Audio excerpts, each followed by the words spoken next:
I'm going to share something with you. That might put me in a very negative light, yeah. Relationships are not my forte. See if someone grabbed up my wife or something, completely different ballgame. I'll walk away from here, and this has been like a therapy session.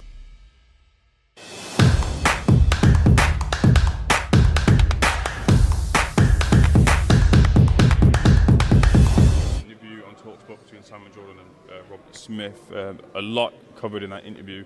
One of the main points being that the conduct of the parties involved in the Conor Benn case left a lot to be desired. I just wanted your kind of response to that. What about the conduct of the British Boxing Board of Control? I mean, basically, TalkSport and the British Boxing Board of Control are getting together to try and find a way where no one asked them a question about the way they acted in this. The British Boxing Board of Control had the results for exactly the same amount of time that we had. Now, Robert will hide behind, we had to look into it, we had to have lawyers, but ultimately, we had to wait on the decision of the British Boxing Board of Control. And they made a decision 3 days before the fight. Contractually, if the British Boxing Board of Control sanctioned that fight, the fight has to take place if both fighters want to progress with that fight. They didn't make a decision for 5 or 6 weeks. They also didn't tell the other fighter. And they'll say, we're waiting on this, waiting on this. The reality is, you knew for as long as us. No one asked them these questions. So they should tread carefully, really, because I believe things will come out during this process that might put them in a difficult position. But there's a lot of propaganda. I'm not really willing to get involved with it, other than say we're waiting on the WBC.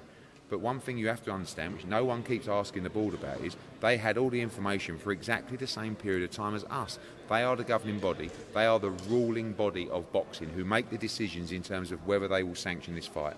And for 5 weeks, they ultimately decided they were going to sanction the fight. Why? Ask them. Interestingly, Robert denied that him or anyone else on the board leaked the information to the press. The finger point, I suppose, maybe goes back and forth between two. Does it really matter, though, Eddie, who leaked that information? Not really. I mean, but what, again, people don't keep commenting on is people say that the fight got cancelled once the story got leaked. The fight was cancelled, ultimately not sanctioned, at about 8 o'clock in the morning on Wednesday. The story came out at 11 o'clock when someone told the newspapers that they weren't going to sanction the fight. And then 2 hours after that, they sent out an official statement to the public. I don't really care who leaked the story. I couldn't give a shit. What I want to know is, why did the board take 5 or 6 weeks to make a decision that cost us 7 figures, that cost us a lot of questions and some people question our integrity, when they knew about the test exactly the same amount of time as us? And they are the people that can cancel the fight and not sanction it. They decided to do it 3 days before the fight. Eddie, Robert Smith said that he was going to pull the fight anyway, even though the day before, but he said they was going to pull that before that information got leaked. Do you think that is going to be the case? They did pull the fight before the information got leaked. Again, this is what not you lot, but it's like, it baffles me. The fight got pulled. When we say pulled, they wrote to us to say this fight will not be sanctioned. That was at about 8 o'clock in the morning on Wednesday. About 2 hours later, the Daily Mail run their story. So it's nothing to do with the story, but it was very nice of them to decide not to sanction the fight after waiting 5 weeks and letting us spend £1 million in costs. I wish they would have not sanctioned the fight when they knew about the test results, but they chose not to. But no one wants to answer them that. Do you think Simon Jordan was fair in the questions that he asked Robert Smith? Oh, very fair, yeah. I could imagine. I haven't even listened to it, but I would. I think you've just answered your own question. Eddie, speaking about what could be next, there's been a lot of criticism around the potential Pacquiao fight for Conor Benn. What have you made of that?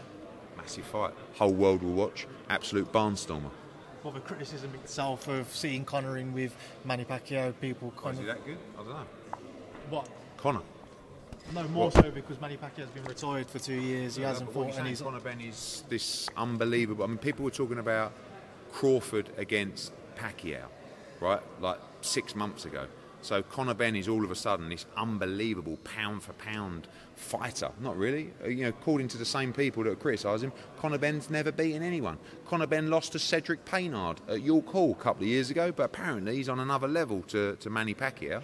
Either way, look, I'm telling you now, that fight, by the way, that fight's not even close. There's been conversations with Roti. If that fight gets made, that's massive, massive. I'm not even sure it will, but there has been discussions.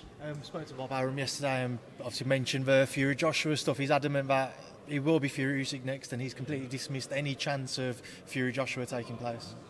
That's fine. I think for boxing, I hope the undisputed fight gets made. All I said was, if it doesn't, we would be willing to make the AJ fight now. And it's a much bigger fight for Tyson Fury than the Usyk fight, financially, and I think for British boxing. Just one more from me. Lee Wood, is there a rematch clause in place? Yes, there is. Yeah, it's a voluntary defence.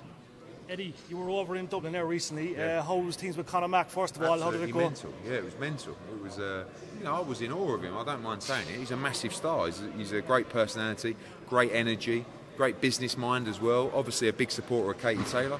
Wants to help Katie Taylor as well at the same time. And we'll see what happens. I think the May fight will be in the 3 Arena. But we're working towards a Croke Park fight in September, and we'll see what happens. I remember speaking to you in Liverpool a couple of years ago. Did you ever look at Cork as an alternative? Look, Collins, Eubank, Parky, Queeg, was that ever a mention? My dad promoted the fight at Mill Street. I was there. Yeah. I think I was 15. I remember sitting there, blowing air into, it was like, the mist everywhere. It was a wild night. Unfortunately, Eubank lost that night. But, we looked at Cork, but also as a problem with the seating. There's a lot of standing in the arena that we looked at in Cork. And it's, again, additional cost of bringing in additional seating. So I just think this time around it's more a timing issue where we just don't want to miss out on the opportunity to bring Katie Taylor to Ireland. So 3 Arena most likely. And all going well. Look, if Gary Cuddy comes through this weekend, he's going to co-main event that Dublin show. Yeah, big fight. We talked about Maxi Hughes. We like the Angel Fierro fight. I like Jorge Linares. This is a big fight for Gary on Saturday, but if he comes through, he'll be in a big fight on May the 20th. Thank you, Eddie.